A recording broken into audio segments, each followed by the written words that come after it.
పోయినసారి ఏం చేసింది రేవంత్ రెడ్డి? కృష్ణా నదిలో తెలంగాణ రాష్ట్రం ఏర్పడ్డ తర్వాత అతి తక్కువ నీళ్లు వాడుకున్నది రేవంత్ రెడ్డి ప్రభుత్వం. 65 టీఎంసీలు ఆంధ్రప్రదేశ్కు గురుదక్షిణ కింద చంద్రబాబుకు దారదత్తం చేసిండు మిస్టర్ రేవంత్ రెడ్డి.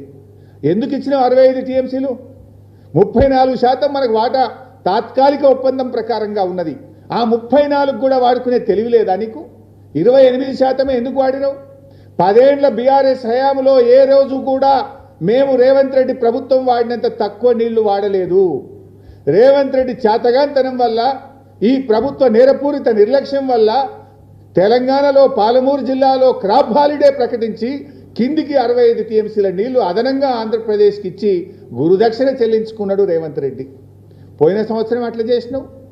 ఇప్పటికైనా బుద్ధికస్తవేమో, సోయికస్తవేమో, తెలివికస్తవేమో, కనీసం ఈ సంవత్సరం అన్నా నీళ్లు వాడతావేమో అంటే ఇలా శ్రీశైలంకు వరద వచ్చి 36 రోజులైనా కూడా కల్వకుర్తి మోటార్లు ఎందుకు ఆన్ చేయలేదు? పాలమూరు జిల్లా ఎమ్మెల్యేలు ఏం చేస్తున్నట్టు నాకు అర్థమైతలేదు. కాంగ్రెస్ ఎమ్మెల్యేలు ఇలా పాలమూరు కింద మనకు 2-3 చిన్న చిన్న రిజర్వాయర్లే కట్టలే మీరు. ఆ బుడ్డ రిజర్వాయర్లు ఉన్నాయి, చెరువులు ఉన్నాయి. అవన్నీ నింపుకొని మొదటి పంటకు నీళ్లు ఇవ్వచ్చు కదా. రైతులకు ఈ పంటకు నీళ్లు ఇస్తామని అనౌన్స్ చేసేస్తే నాట్లు పోసుకుంటారు, విత్తనాలు వేసుకుంటారు.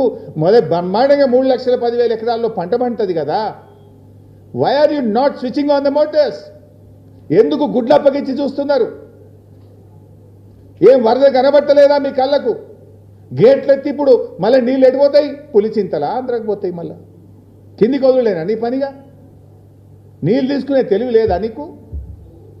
ఎందుకు మహబూబ్ నగర్ జిల్లాకు అన్యాయం చేస్తున్నావు? పాలమూరు బిడ్డ నరకుడు కాదు కదా. ఏది నీ చేతలు? Why are you not lifting the water?